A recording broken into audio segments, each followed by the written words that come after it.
안녕하세요. 자, 이번 시간 이제 실무 이론 평가입니다. 미리 좀 풀어보셨나요? 한 5분만 시간 재고 풀어보시랬죠. 자, 특별한 얘기가 없으면 회계기간 1월부터 12월이고 일반 기업 회계 기준과 관련 세법을 적용한다고 가정해라. 1번 AT 시험에는 항상 나오죠. 이렇게 그림 만화가 나오죠. 그죠? 반갑죠? 자, 도매업을 영위하고 있는 항공이고 손익분석에 대한 대화 장면인데 가에 들어갈 수 있는 개정 과목이 뭐다냐 그랬더니 가가 요거네. 당기 순이익의 감소는 뭐뭐뭐의 증가가 원인입니다. 이거 보겠어. 영업이익이 전기보다 늘었대요. 당기 순이익은 감소했대. 뭔 소린가? 이거부터 읽었어야 되는데 원래는 다시 원래 영업이익은 매출액에서 매출 원가를 빼면 매출 총이익이 나오고 매출 총이익 거기에서 판관비, 판매비와 관리비를 빼면 영업이익이 나오고, 그죠? 거기에다가 영업 외 수익을 더하고 영업 외 비용을 뺀 나머지가 원래는 법인세 비용 차감 전 순이익, 세전이익, 거기서 법인세를 뺀 나머지는 진짜 당기 순이익이 되는 거죠. 자, 근데 여기서 영업이익은 늘었는데 당기순이익은 줄었대요. 영업이익은 커졌는데 당기순이익은 줄었대. 그럼 뭐가 문제가 없어요? 사실 법인세 이런 건 필요 없고 요거 영업의 비용이지 뭐. 수익이 많아졌으면 이익이 커졌겠지. 근데 비용이 많아졌으니까 이익이 줄었겠죠. 그 영업의 비용이 증가했다. 영업의 비용이 증가했다. 법인세는 이익이 크면 클수록 세금 많이 내고 하는 거니까 법인세하고는 상관이 없고 영업의 비용이죠. 영업의 비용. 그래서 영업의 비용을 찾았더니 매출원가 임차료는 판관비잖아요. 그 다음에 이건 영업의 수익이죠. 수익. 영업의 수익이고 얘가 영업의 비용. 그래서 영업의 비용에 속하는 건 손실이익이었죠. 무슨 손실하고 이자 비용, 기부금, 기타의 대손상각비. 그죠? 죄송해요. 지금 아직 감기 기운이 아직 안 나가서 목이 간질간질해서. 자, 그래서 4번 건강관리 잘 하시고요. 나이 먹으면 이것도 안 돼. 넘어가요. 자, 그 다음에 비유동부채. 비유동부채에 해당되는 걸 모두걸로 해요. 비유동부채 하면 장기성 부채죠. 장기성 부채고 왜 사장퇴임, 사장님이 퇴임했다. 사장퇴임, 사채, 장기자 붙은 거, 그리고 퇴직급여 충당부채, 그 다음 임대보증금 이런 게 있죠. 임대보증금, 퇴충, 사채. 이게 답이지 뭐. 다라가 답이고요. 그 다음 유동성 장기부채. 뒤에는 장기부채지만 앞에 유동성 붙은 건 원래는 장기부채였다가 만기가 1년 이내 도래한 거. 그래서 간혹가다 시험에 나오잖아요. 원래 장기차입금. 장기차입금은 비유동부채. 대변에 있던 거죠. 대변에 있던 건데 만약에 만기가 1년 이내 도래한다. 그럼 대변에 있던 장기차입금을 차변으로 없애주고 대변에 쓰는 말이 바로 이거 1번 유동성 장기부채죠. 유동성 장기부채. 그죠? 그 다음에 부가세의 수금은 유동부채. 그 다음에 상품재고장인데 12월 말 상품재고에 기말재고 물어봤죠. 기말재고 총평균법. 자, 총평균법은 한 달이면 한 달, 1년이면 1년 동안의 전체 평균을 구하는 거잖아요. 그래서 전월, 2월, 매입. 매출한 게 400개네. 다시 매입 기초랑 매입 포함해서 들어온 건 총 1000개고요. 그리고 금액은 21만 원이네. 그럼 총평균 단가 210원. 근데 그 중에 1000개 중에 여기 400개 팔렸잖아요. 그럼 400개가 나갔으니까 남는 거 600개. 남는 거 600개 210원. 6, 22, 6, 1은 6. 12만 6천 원. 요거죠? 12만 6천 원 3번. 됐죠? 총평균법이 뭔지를 모른다. 그럼 이론 배우러 오세요. 이론. 전산회계 1급 배우러 오세요. 그 다음 만약에 매출원가를 물어봤다면 이 400개에다가 210원. 400개에다가 210원 곱하면 84,000원인가? 84,000원이 요건 네 개 2번. 요게 매출원가. 매원. 됐죠? 자, 선입 물어봤다. 그럼 더 쉬운 거죠. 선입은 이 들어온 순서로 팔리는 거니까 그럼 400개가 위에서부터 나가니까 남는 건 밑에 거 600개. 밑에 거 600개니까 요 8만 원하고 여기 400개 200원이면 이것도 8만 원이네. 그럼 16만 원. 16만 원은 선입선출법일 때. 선입선출법일 때의 기말 재고액은 4번.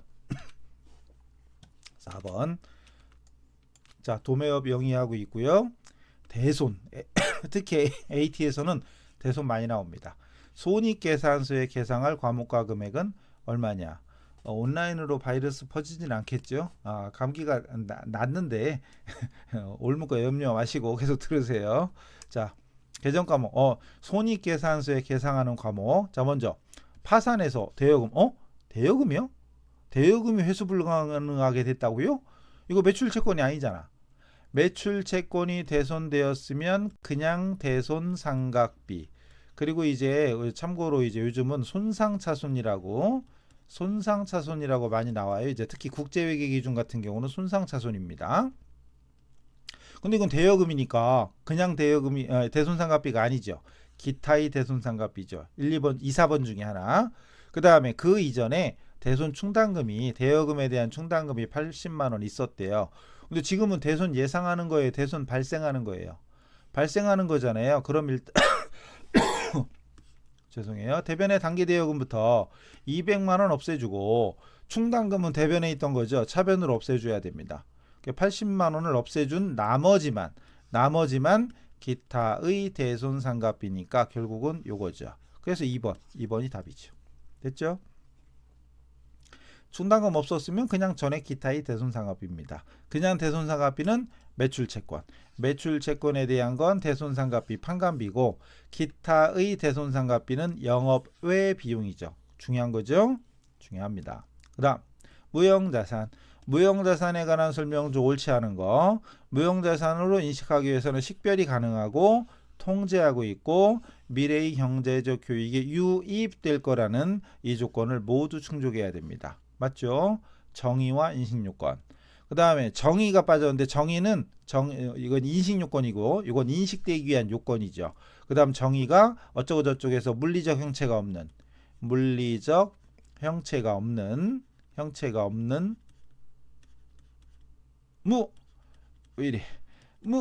없는 자산. 이런 정의하고 인식요건을 모두 충족해야 됩니다. 신제품을 개발하기 위한 프로젝트 연구 단계에서 발생한 건 비용, 연구비, 판관비죠. 연구비, 판관비로 처리하고 무형자산 상각은 정액법만 인정된다. 이건 아니죠. 선택할 수 있습니다. 선택할 수 있어요. 정액법만. 단 선택할 수 없으면 정액법이죠. 잔존가치는 없는 걸 원칙으로 한다. 3번이 답. 그죠? 어쨌든 상각 방법은 여러 가지 정액법, 정률법, 연수학회법 등을 선택할 수 있어. 선택해서 사용할 수 있다. 단 합리적 방법을 정할 수 없을 때는 정액법. 이것도 중요한 말이죠. 잘 나오죠. 잘 나오는 건데 정액법만 인정된다 이러면 틀린 거예요. 어려운 거 아니겠죠? 이 정도는 쉽게 풀어야 됩니다. 자, 그 다음에 단기 매매증권. 아까 저기 결산에도 나왔는데 옳은 설명. 그 11월 22일 날 100주 3,000원씩 취득하고 수수료. 포인트는 이거죠. 단기 매매증권이니까 수수료를 단기 비용. 우리 실기로 따지면 900번대. 900번대라는 얘기는 영업의 비용이라는 얘기죠. 900번대 수수료 비용으로 처리하게 됩니다. 말 안 해도 알죠? 알아야 됩니다. 이거 모르면 이론 강의 들으러 오세요. 그 다음에 기말 22년 말에 시가가 3,500원, 공정가치가 늘었네요. 주당 500원씩 늘었어요. 아까 우리 그 결산 정리 문제 풀 때 늘었죠. 주당 500원에 100주니까 얼마야? 5만 원인가? 5만 원 증가했네. 5만 원 평가 이익인데 지금 그걸 묻는 건 아니겠죠? 그거 아니고 다음 연도에 주식을 팔았어요. 팔았어요. 그러면은 3,500원이었다 3,700원에 팔았으니까 200원씩 이익이겠네. 이것도 무슨 이익? 처분이익이죠. 얘는 처분이익이죠.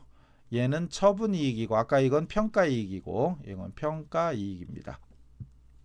자, 21년 12월 요거 취득원가는 30만 2천원이 아니죠. 여기까지 하면 30만원이고 2천원은 포함시키면 안됩니다. 맞는 거 찾는 거예요. 그 다음 재무상태표에 기록될 단기매매증권은 3,700원이다. 37만원이다. 아니죠.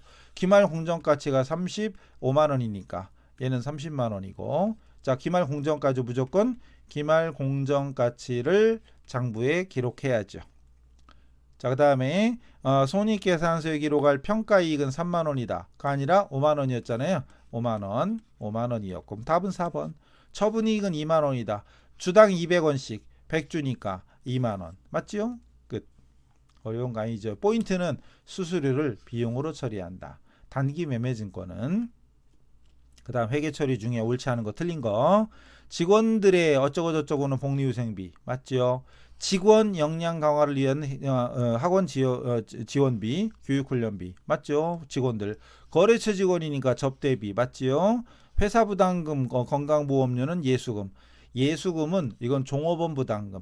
종업원 부담금이죠. 종업원. 직원 부담금일 때는 예수금이고 회사 부담금일 때는 복리후생비. 811 복리후생비 복후비. 아까 우리 실기에 있었잖아요. 이론하고 실기랑 내용 연결되는 게 얘도 그랬고 얘도 그랬네. 아싸, 더 좋지 뭐. 그죠? 자, 그래서 답은 4번. 자, 다음에 부가세 두 문제죠. 부가세 신고납부에 대한 설명 옳은 걸 찾는데 폐업의 경우 폐업일로부터 25일 이내 신고납부해라. 얼뜻 맞는 것 같지만 틀려요. 폐업일부터가 아니에요. 폐업일이 속하는 달의 말일. 폐업일이 속하는 달의 말일부터 25일 이내. 결론은 다음 달까지죠. 결론은 다음 달. 그러니까 폐업일이 만약에 지금은 폐업일이 예를 들어서 4월 2일이다.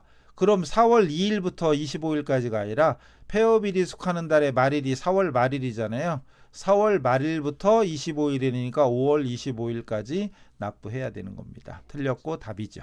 아니구나. 맞는 거 찾는 거네. 그럼 틀렸고. 그 다음에 법인사업자의 확정신고 때 예정신고 때 이미 신고한 내용을 포함한다. 아니죠. 이미 신고한 걸 또 포함해서 적으면 중복되잖아요. 제외됩니다. 틀렸고. 그 다음 간이과세자의 해당 과세기간 공급대가 합계액이 5천만 원 미만일 때 납부임 면제된다. 납부임의 면제 기준은 4,800만 원으로 바뀌었죠. 옛날에 2,400 있잖아요. 틀렸죠. 3,000인가? 지금 4,800이에요. 또 틀렸네. 그럼 답은 4번이네. 개인사업자일 때 예정신고기간마다 사업장 관할 세무서장이 예정 고지하는 것이 원칙이다.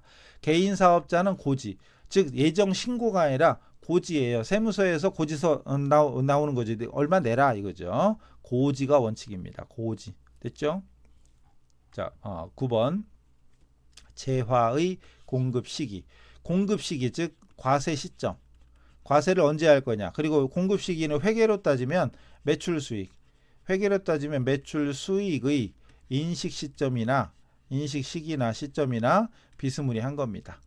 자, 반환 조건부 판매. 조건이 성취되거나 기한이 지나서 판매가 확정될 때. 맞죠? 재화의 공급으로 보는 가공은 가공 완료할 때가 아니라 재화의 공급으로 본다면서요. 재화의 공급은 인도할 때. 재화의 공급은 인도할 때입니다. 재화의 공급으로 본다고 나오니까 재화예요. 재화. 이거 틀렸고 답이죠. 장기 할부는 대가의 각 부분 받기로 할 때 되게 중요하죠. 외상 판매는 그냥 인도되거나 이용 가능하게 될 때. 자, 어려운 거 아니죠. 이것도 자, 우리 전산회계 1급 수준을 정상적으로 공부했다면 이 정도는 충분히 할 수 있으리라 믿습니다. 마지막 문제. AT에서 많이 나오죠. 일반과세자고요. 2기 부가세 확정신고 자료인데 납부할 세액을 계산하래. 납부할 세액. 납부할 세액은 매출세액에서 매입세액을 뺀 나머지죠. 매출세액에서 매입세액을 뺀 나머지. 그럼 국내 매출액 공급가액 1억이니까 부가세액, 세액은 1,000만 원이고 하치장 반출, 하치장은 물건을 쌓아두는 데죠. 공급이 아닙니다. 공급 아니죠. 매입세액, 매입세액이 700만 원이야. 근데 접대비 관련된 거지. 이거 불공제 사유잖아요. 불공제 사유가 200이래. 그럼 공제 가능한 건 500. 매입세액 공제 가능한 건 500. 그럼 납부할 세액은 500이죠. 500. 여기 있네. 네, 3번. 됐죠? 이상 없죠. 끝. 뭐 별 문제 없는데요. AT는 사실은 더군다나 그 이의 신청 뭐 이런 게 사실 거의 안 생기죠. 뭐 사실 뭐 문제가 거의 정형화돼 있긴 하고 일단 지금 이번 회차 문제가 지난 회차보다 특별히 어렵다든가 아니 문제가 어렵다 이런 건 느끼셨어요? 저는 별로 안 보이는 것 같은데 안 보이는 것 같아요. 그죠? 그러려니 하고 아까 저기 비대면 시험 조회할 때 약간 머리를 쓰게 만든 게 몇 문제 있었지만 특별한 거 없었고 그래서 무난한 이 정도는 무난히 합격해야 되지 않나. 그것도 한두 개 실수를 제외하고는 90점대 이렇게 나와야 정상이죠. 그죠? 우리 할 수 있어요. 전산회계 1급 공부만 잘하시면 됩니다. 회계 1급 잘하시면 AT는 그냥 당연히 되고 세무 2급 공부할 때도 훨씬 더 유용합니다. 회계 1급 범위가 중요하니까 단순 합격이 중요한 게 아니라 내가 거기에 맞는 실력을 확실히 갖고 있는지 이걸 확인하셔야 돼요. 아셨죠? 자, 이래서 이게 몇 회였지? 68회였나? 모르겠다. 에이, 몰라요. 어쨌든 FAT 1급 기출문제 해설 강의를 마치도록 하겠습니다. 다음에 어디선가 또 봬요. 수고하셨습니다.